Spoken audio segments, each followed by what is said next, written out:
business licenses that have home businesses? No. So like This is commercial and industrial development, developments okay, having a common lot line with property used for residential purposes. That is, I would, at a bare minimum, we need to say, or zoned residentially.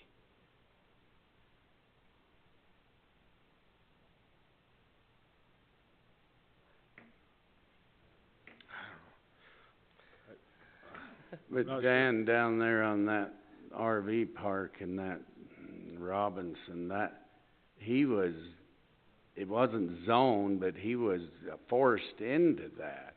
You know, that highway services when he built there, and then but it was residential use against the commercial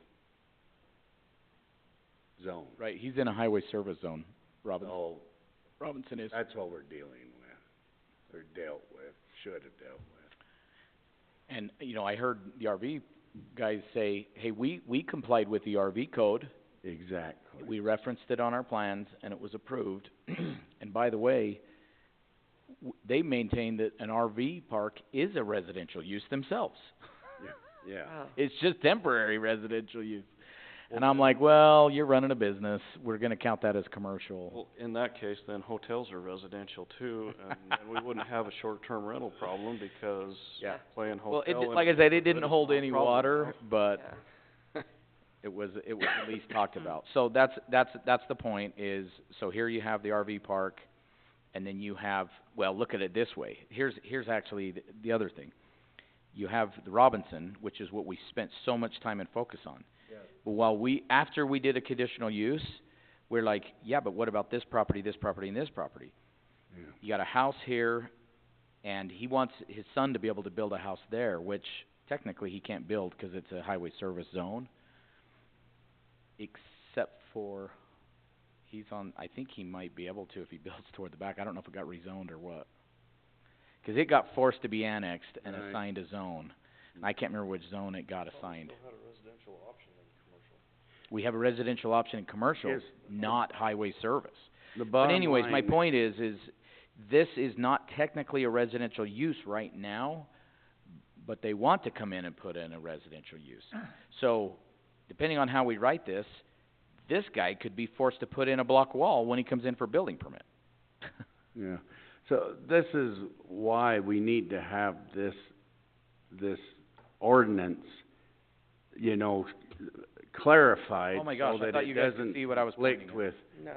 RV parks, RV, you know, uses, and there's gotta be a strict definition that defines Yep. residential, commercial, and, you know, not have ambiguous, and be ambiguous between, you know, having an RV ordinance, you know, fence law. And then if the RV is truly a standout and needs to have a different thing, then it at least needs to reference the other code and say this code prevails. Something like that. Something to tie them together, so they can't use them as a scapegoat, saying, well, which one? Yeah. Which one are you gonna hold us to? Agreed. And then they go by whatever they feel is more convenient for them. How about new commercial up against existing residential that's already developing? Like development's already underway, it's being utilized as its current zoning. That way you eliminate the conflict of a zone change. So in other words, if there's a commercial property up against a residential area that's already got housing in it, then of course the business would be required to do the block wall. Yeah, 'cause the housing were there first. But if it's undeveloped land, but it's slated for residential, but it hasn't happened yet, then maybe the developer gets to do that. The residential developer, Yes. which would be the last one to build. Yeah, the last one built. Right. It solves the who's gonna build it now that the city has reassigned a zone. Because you could easily have Yeah, so if you're, a commercial property up against a residential and you cause this business to build a block wall, and then you change the adjacent property to commercial for some Commercial, reason yeah. later, and then he's obviously gonna be perturbed. Yeah, Block Yeah. walls are not cheap. yeah. That's why I like the last person there to build. I think they're $90 a linear foot, aren't they? I don't know how much they're. I think that gets you 6 feet.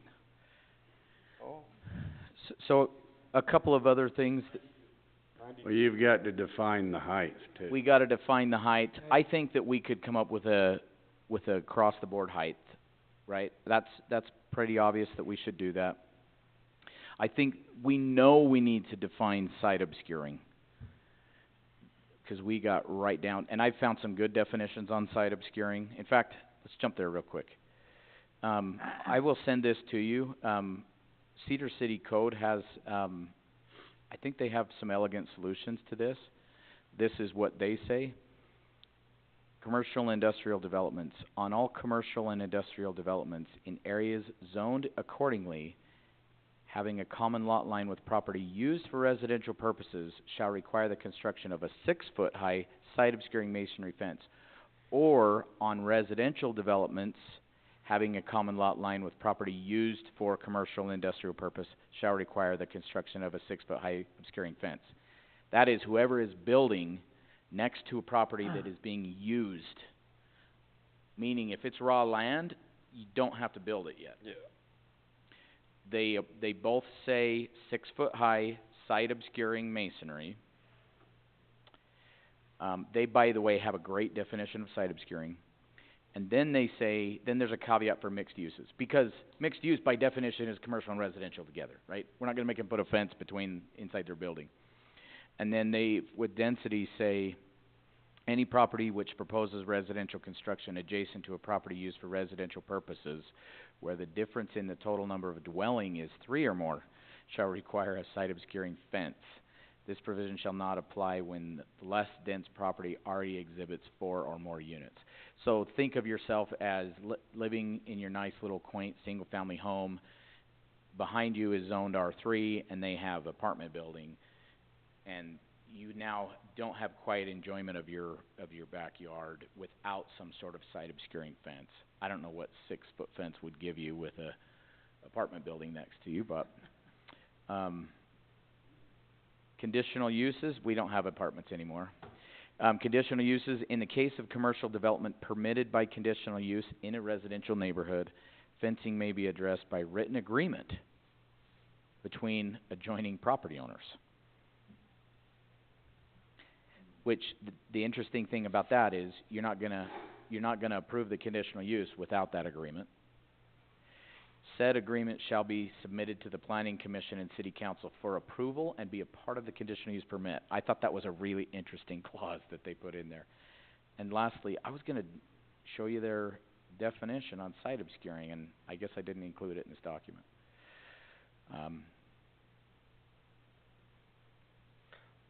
On height, I think it should be 8 foot, not 6 foot. I'm 6 foot tall. I can look over a fence then. Like Weston can look over a 6 fence. foot to me comes to here, Yeah. Jamie. But Weston, Shane, And I am the Larry, optimal, all human those guys specimen. can look over it. so you like an 8 foot, Jamie wants the Great Wall of China. 8 foot rather than, our code allows I like- for up to 8 foot I mean, 7 on foot the if side I could, and but, rear yards. yeah. But you need to look at the block size and what the dimensions actually. You can do 8. Yeah. Yeah, you you can can do do 8, 6. but I mean, you gotta do 6'8" or something, and then 7. 7'4", The only way you can land on 7 is if you bury I part of know. the block in the footing. Yeah, or do 7'4". Yeah, you could do 7'4". I like 7'4". It does sound a little more reasonable than 8. Yeah, yeah, it does. It's I like 7, but 7'4" works. It's just one more block. I think 6 is like, And then site obscuring, you could do 7'4", and then if they wanna do a decorative, you know, that has the see-through block, then they could Yeah. put that on the top one and still be within our fence code on 8 foot tall. You don't Yeah. want the kitty cats. Ooh, I like There to that. jump. no. I do like 7'4" though. And then the kids walk along the top and then break your top one. Yeah, I've been there. In fact, I think we got a couple of broke things out here outside the building. Let me send you this document, let everybody think about it, read through the Cedar City Code, maybe look through any others, put some time into last to build, use versus zone, all that stuff. I should have sent you out this, I had this done like way back when we discussed it with city council. I should've just put it in the packet, and I apologize. Things have been hectic, but, I do think it's pretty important to recognize the difference between slated use and actually having been developed for that use. yeah. I think that would save a lot of, And the other question is a development meaning a subdivision?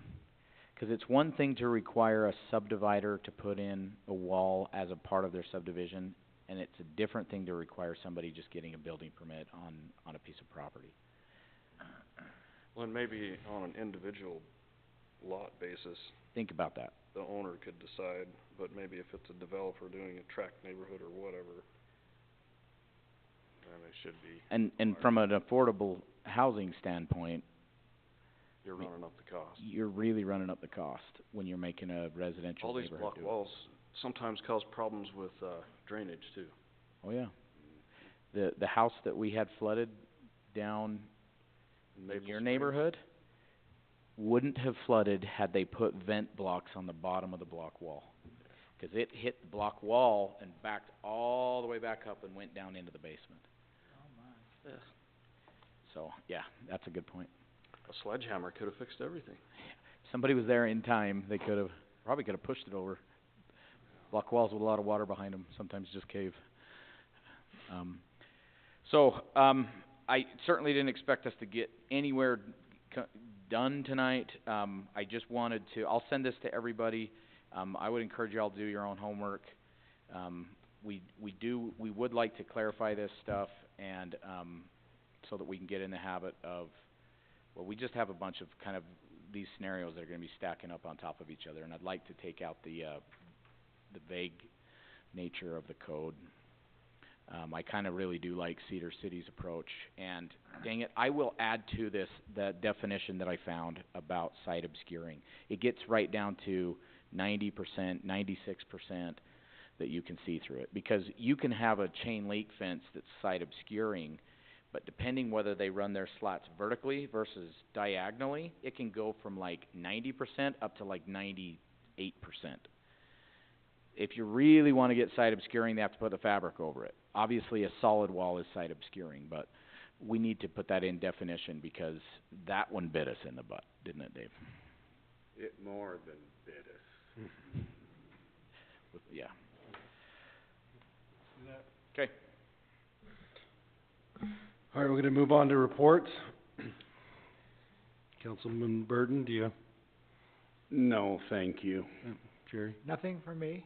I don't have anything. Nothing. No thanks. Nada. Negative. Wow. I move to Ally? adjourn. Got a second? I second. All in favor? Aye. West. Oh. Is there a public comment left? There was. Oh. We've adjourned. We heard from all the public. I can make a motion to unadjourn.